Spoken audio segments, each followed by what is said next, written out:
Kim Chu, wagi bilang Best Global Star sa second IMBC Award. Kung bago ka lang sa channel na ito, huwag kalimutang mag-like, share, comment, and subscribe.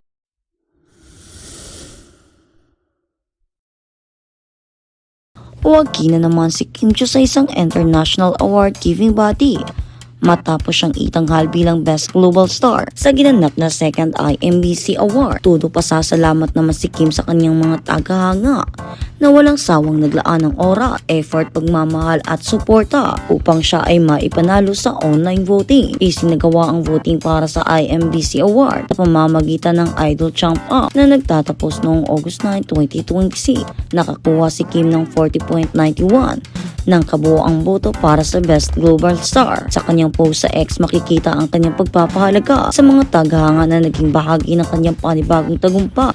Wow! Time, effort, love, and support. Maraming salamat po sa inyo.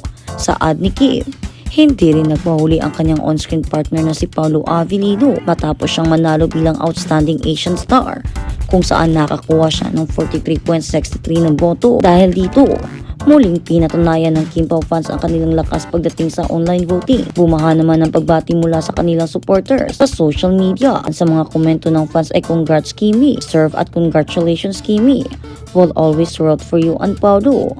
May isa rin na nagsabi, congratulations Kim, deserve mo this recognition. Kabilang naman sa iba pang major winners sa IMBC Awards sina IU na nagawa bilang Best Korea Actress matapos makakuha ng 50.69 ng boto, at Byun Woo Seok na itinanghal na Best Korean Actor matapos makakuha ng 49.92%. Ayon sa impormasyon tungkol sa awards na i-deliver ang official physics trophy sa mga nananalo, habang ipopost ng mga awards sa official channels ng IMBC. At sa kabilang banda, naging sentro ng usapan si Kim Chu matapos niyang diretsahang sagutin ang mga kumakalat na pregnancy rumors tungkol sa kanya. Nauna kasing napansin ng ilang mga netizens ang pagbabago sa katawan, particular na ang naging bahagi para sa isipin ng ilan na maaaring dadalang tao ang aktres. Ipinaliwanag naman ni Kim na maaari dahil lamang sa damit na suot niya ang naging itsura ng kanyang tiyan sa ilang event. Sa kabila nito, tila hindi pa rin kumbinsido ang ilang netizens at patuloy pa rin pinag-usapan ang kanyang pagbabago sa pangangatawan. Mailan ding pumansin sa sinasabing kakaibang aura ng aktres at iginiit na hindi raw sapat na basihan ang kanyang pag-workout para tuluyang mawala ang pregnancy speculation. Para sa kanila, may mga buntis naman umanong patuloy na nag-ERC show at nagbubuhat basta nasa tamang gabay. Mas naging palaisipan naman sa ilang netizen kung bakit ang pregnancy rumor lamang ang nilinaw ni Kim, habang patuloy namang iniuugnay ang pangalan niya kay Paolo Avellino. Maging ang mga dating usap-usapan tungkol sa umano'y pagpapakasal nila sa Amerika ay muling nabuhay online. May isang showbiz insider pa raw na nagbigay ng sariling pananaw tungkol sa issue. Ayon sa kanyang pagkukwento, talagang walang posible si Kim dahil wala naman siyang boyfriend. Iyon na raw sana ang naging diretsang sagot ng aktres.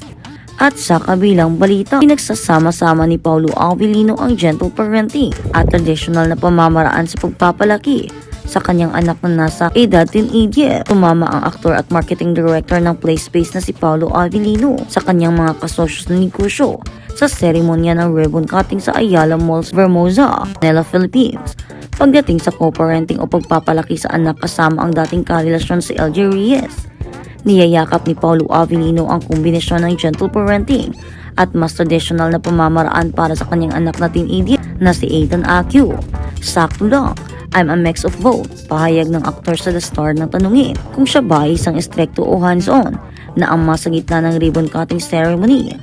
Para sa kanyang bagong negosyo, ang PlaySpace ay isang bagong lugar pasyalan at libangan sa Ayala Malls, Vermosa. Naniniwala rin siya sa paghanap ng balanse sa pagitan ng dalawang estilo ng pagpapalaki at sinabing, I think it should be half and half. Napakatalino ng mga bata ngayon. Nasa internet na ang lahat, alam nila kung ano ang tama at mali. Paano ba naman kasi? Pero minsan, kailangan nilang kilalanin ng otoridad para matukoy nila kung tama ba ang kanilang gagawin kapag may sinabi ka. Gentle parenting ang mainam na paraan, pero hindi naman yung traditional na pamamaraan na pinapanalo o sinasaktan ang bata. Pero alam mo yun, kailangan palang maging matatag para alam nila kung sino ang otoridad. Nakatakdang tanggapin ni Paulo Avellino ang Outstanding Asian Award Star sa ika-21 Seoul International Drum Awards sa isang formal na seremonya sa Seoul ngayong October bilang pagkilala sa kanyang pagganap sa The Alibi kung saan kaparihan niya si Kim Chiu. Prime Video PH Instagram page. Isa sa mga pinakamalaking kaligayahan ni Paulo bilang ama ay ang makitang masaya ang kanyang anak. Mahalaga rin para sa kanya ang pagtuturo ng mga pagpapahalagang dadalhin ng kanyang anak hanggang sa pagtanda. Ang play space ni Paulo kung saan nagsisilbi siyang marketing director ay may special na kahulugan para sa kanya at sa kanyang mga kasosyo na Adam Venluan, Chief Executive Officer at President, Jen Gonzalez Business Development Partner, Bugsy Leasing Operation Partner, Alden Nileo Randy Aguera at Raymond Mendoza. Dahil silang lahat ay mga mag-ama. Napakahalaga nito sa akin at sa aking mga kasosyo. Dahil una sa lahat, kaming lahat ay may mga magulang. Mga tatay mayroon sa amin na may maliliit pang anak.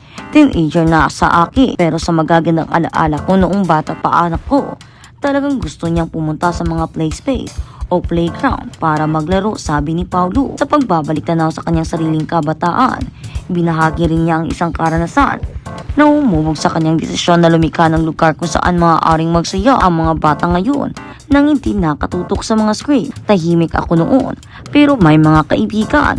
Hindi man marami pero mayroon akong mga malalapit na kaibigan na madalas kong kalaro. Lumaki ako sa mahilig na maglaro sa PC ng nanay ko dahil isa siyang accountant. Noong bata pa ako, kinalikot ko ang PC na yun, nasira ko at natutunan ko kung paano ito ayusin. Ang karanasang iyon ang humubog sa isa sa mga pangunahing layunin ng PlaySpace, ang pagbibigay sa mga bata ng lugar kung saan maaari silang magsaya. Bilang mga bata, paano natin masisiguro na mag-i-enjoy ang ating mga anak nang hindi sila masyadong nakatutok sa computer, gaya ng ginagawa natin? Tanong ni Paulo. Inidagdag naman ni Adam ang kasosyo ni Paulo sa negosyo. Sa panig ko naman ang dahilan kung bakit namin naisipang magtayo ng playground ay dahil sa isa akong first time dad. 4 na taong gulang na ang anak ko ngayon.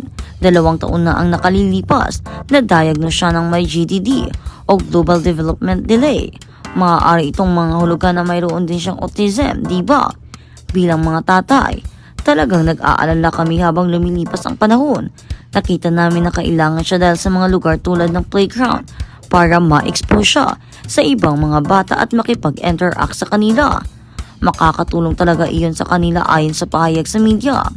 Ang pasilidad ay may matataas na kisami at 7 antas na and mga interactive na lugar. Idinisenyo para sa mga batang may edad 1 hanggang 12. Ang palaruan ay kinabilangan ng malaking slide obstacle course, higanting ball pit, mga lugar para sa pretend play, at mga espesyal na espasyo para sa pagpapaunlad ng sensory.